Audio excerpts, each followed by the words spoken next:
So I guess Canada is the world's second largest country, and our county committee consists of 5 elected members that come from the west and the east of Canada. So geographically diverse leadership helps to bring a broader perspective to our deliberations in the administering of the games.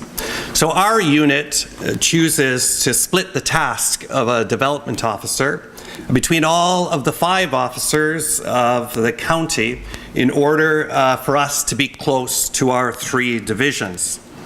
So our 3 divisions, we have the Western Division, formed in 2004, and the Toronto Division from 1947, and the Eastern Canadian Division. And so how we communicate with them, sometimes it's in person because we may be living in those different parts. The 5 county committee members live in those different parts of Canada, and so we get to sometimes meet in person, obviously by phone or email communication with the leadership. When it comes to our annual convention, we have to rely on technology to allow for the voting delegates to participate by conference call and even by text messages in casting a vote. So we have to use technology to bring our people together. The road distance, 7,348 kilometers to go from west to east. We've got 5 time zones in Canada, and we have 8 provinces where our games are found.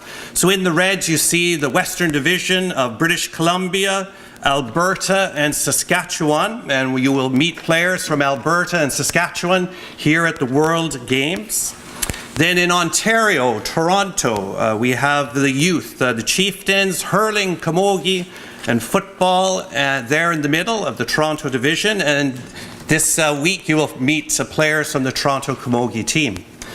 And then in Ontario's Ottawa, going into Quebec, into Nova Scotia, Prince Edward Island, Newfoundland and Labrador is our Eastern Canadian Division, and we have 2 all-Canadian Eastern Canadian teams here of men's and ladies football here participating, coming from Ottawa, Montreal, Quebec City.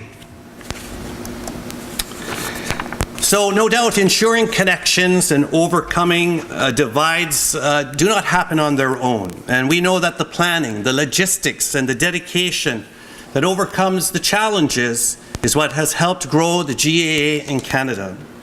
A determination by Irish immigrants who have arrived in numerous provinces, their dedication to the ideals of our association have ensured that barriers are lessened and Canadians who may not have been aware of our games previously can participate with enjoyment.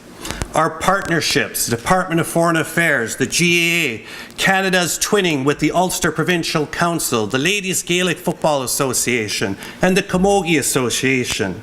Their training, their mentoring, the seed funding has helped our Canadian GAA communities. And on behalf of Canada and the players that are here today too, we thank them all so much for helping us to ensure we remain connected.